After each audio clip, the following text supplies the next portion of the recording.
Something extraordinary happened 3 weeks ago.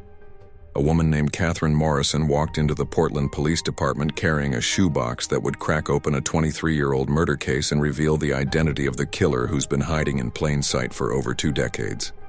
By the end of this video, you'll know exactly how your comments and theories led to the biggest breakthrough in this cold case, and why the real killer is someone nobody saw coming. It's 2:47 p.m. on a gray October afternoon in Portland, Oregon. Detective Maria Santos is sitting at her cluttered desk in the Major Crimes Unit, surrounded by case files and empty coffee cups, when her phone rings. On the other end is a voice she's never heard before, soft, trembling, but determined. "Detective Santos, my name is Catherine Morrison. I think I have information about the Rebecca Hayes murder case. I saw your video series and I need to talk to someone immediately." Detective Santos feels her pulse quicken. She's been working cold cases for 12 years, and calls like this usually lead nowhere. But something in Catherine's voice, a weight, a certainty, makes her grab a pen. "Ma'am, can you tell me what kind of information you have?" There's a long pause on the other end. Catherine takes a shaky breath. "I have letters. Letters that were never found, and I know who wrote them." Maria's hand freezes mid-note. The Rebecca Hayes case has haunted the Portland Police Department since 1999. A bright 24-year-old graduate student found dead in her apartment with no signs of forced entry, no witnesses, and no clear motive. The only clue, fragments of what appeared to be love letters found scattered around her body, torn into pieces too small to reconstruct. Catherine Morrison continues, her voice growing stronger. "Detective, my late husband, he kept things from me. Things I only found after he died last month. I've been going through his belongings, and I found a shoebox hidden in our attic. Inside are letters addressed to Rebecca Hayes, love letters, and they're signed with his name." Maria Santos has investigated hundreds of cases, but she's never felt her heart race quite like this. Catherine Morrison's husband was Thomas Morrison, a respected high school English teacher, beloved by students and colleagues, a pillar of their small community. A man who, according to every record Maria can access, had no known connection to Rebecca Hayes. But as Catherine continues talking, describing the contents of those hidden letters in chilling detail, Maria realizes they're not just dealing with new evidence in an old case. They're about to uncover the truth about a predator who's been hiding behind a mask of respectability for over 2 decades. 24 hours later, Maria Santos sits across from Catherine Morrison in interview room 3. Between them on the metal table sits an ordinary shoebox, brown cardboard worn soft at the corners. Inside are 17 handwritten letters and a collection of photographs that will forever change how this case is understood. Catherine's hands shake slightly as she opens the box. At 61, she's a retired librarian with kind eyes and gray hair pulled back in a simple bun. She's been married to Thomas for 38 years, raised 3 children with him, built a life that seemed perfect from the outside. "I met Thomas in college," Catherine says, her voice barely above a whisper. "He was charming, intelligent, passionate about literature. He could quote Shakespeare and Keats from memory. Women were drawn to him, but he chose me." She pauses, looking down at her hands. "I thought I was lucky." Maria carefully lifts the first letter from the box. The handwriting is neat, controlled, the kind of script you'd expect from an English teacher. But the words make her skin crawl. "My dearest Rebecca, you cannot continue to ignore me. What we have transcends your silly protests. I know you feel it too, the electricity when I look at you across the campus courtyard."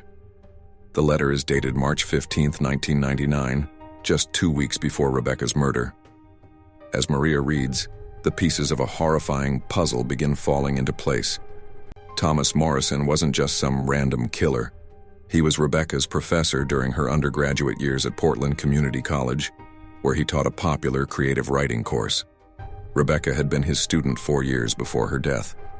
Catherine continues her story, each word seeming to physically pain her. "After Thomas died, I was cleaning out his home office. He'd always been protective of that space, said he needed privacy to grade papers and prepare lessons. I respected that. I never pushed. She takes a shaky breath. But when I moved his desk to vacuum behind it, I found loose floorboards. Underneath was this box wrapped in plastic.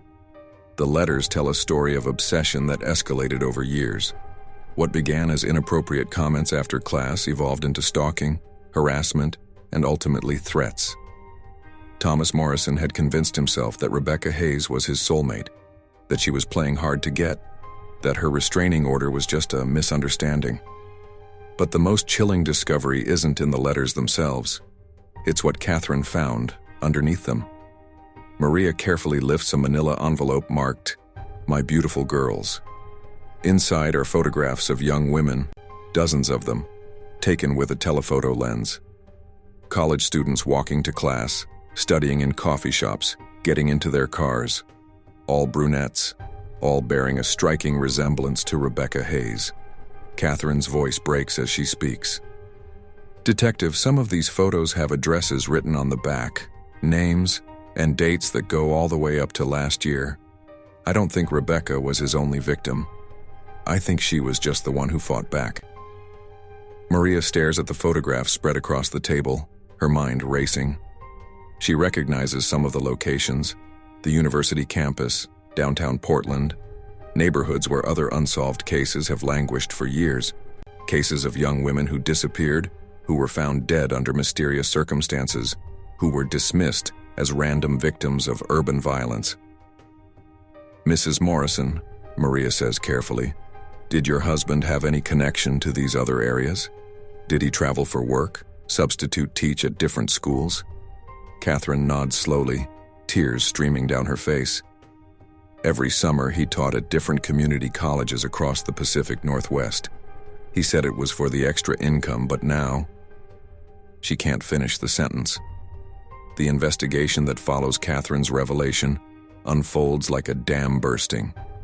Within 48 hours, Maria has connected Thomas Morrison to 4 unsolved murders across 3 states. Within a week, they've identified 12 more potential victims. The scope of his crimes is staggering, spanning nearly 3 decades of what investigators now believe was systematic predation. But the breakthrough that cracks the case wide open comes from an unexpected source: viewers of our original Cold Case Letters video. 3 days after Catherine Morrison's interview, Maria Santos receives a call that changes everything. On the other end is Dr. Jennifer Walsh, a forensic linguist at the University of Oregon who specializes in analyzing written communication patterns in criminal cases. "Detective Santos, I watched your Cold Case Letters episode with my graduate students as part of our coursework on forensic linguistics. One of my students, Sarah Chen, noticed something in the letter fragments you showed that I think you need to hear." What Sarah Chen discovered was hiding in plain sight. In part 1 of our series, we showed recreated versions of the torn letter fragments found at Rebecca's crime scene. Sarah, who's been studying handwriting analysis and linguistic patterns, noticed something the original investigators missed: specific word choices and sentence structures that matched the writing style of a particular author. Not just any author, Thomas Morrison himself. "Detective," Dr. Walsh continues, "my student pulled examples of Morrison's published work from academic journals and compared them to the letter fragments. The linguistic markers are identical. The way he uses subordinate clauses, his preference for classical literary references, even his habit of beginning emotional sentences with participial phrases. It's like a fingerprint." Maria feels the electric rush of a case finally coming together. For 23 years, investigators had focused on the physical evidence: DNA, fingerprints, forensics. They'd overlooked the one clue that was hiding in plain sight: the killer's own words.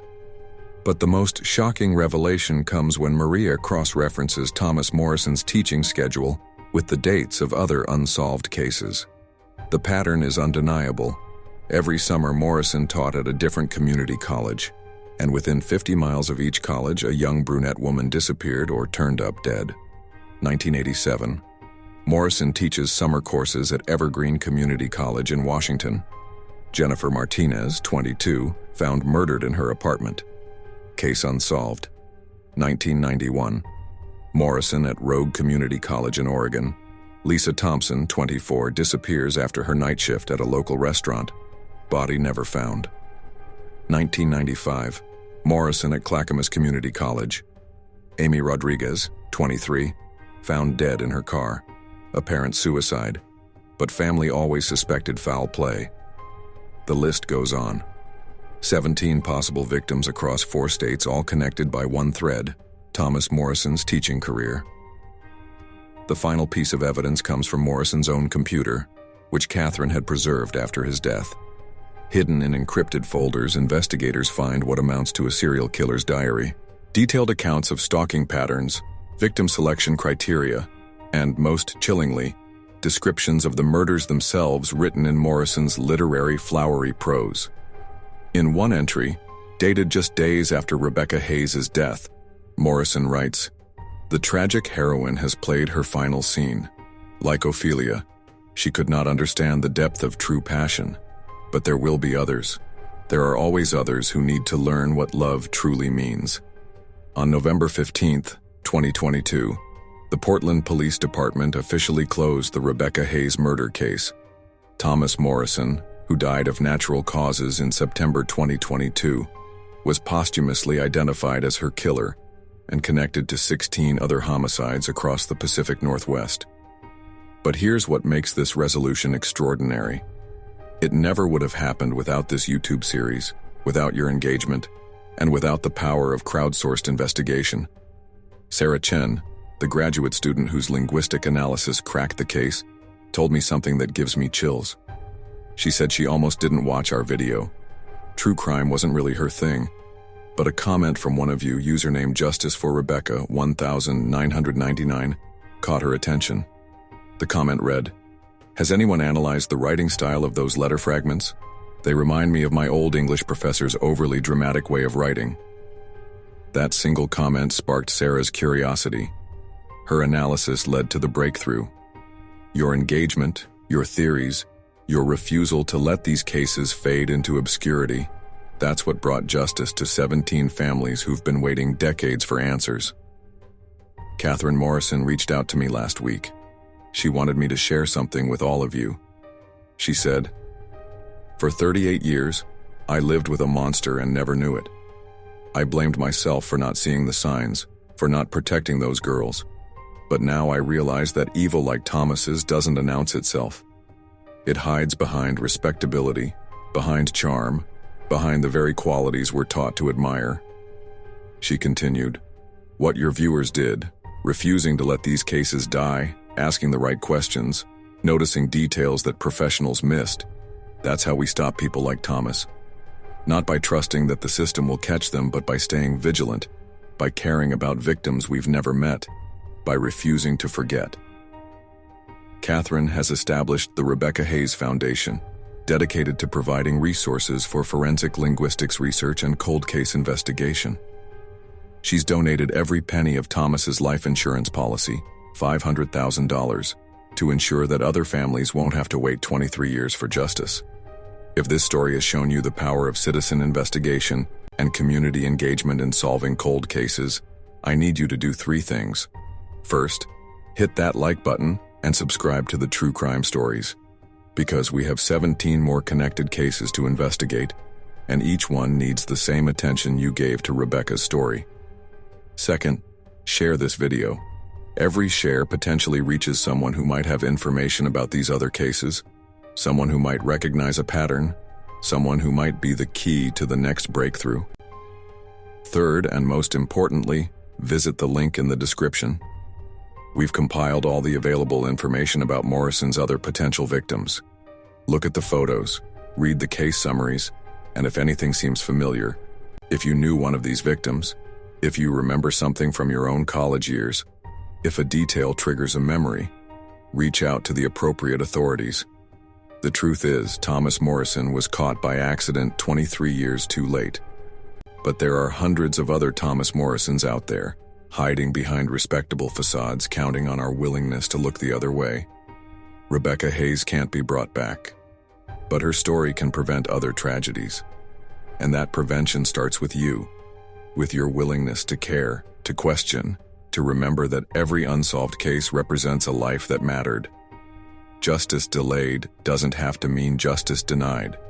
Sometimes, it just takes the right person asking the right question at the right moment. Thank you for being those people.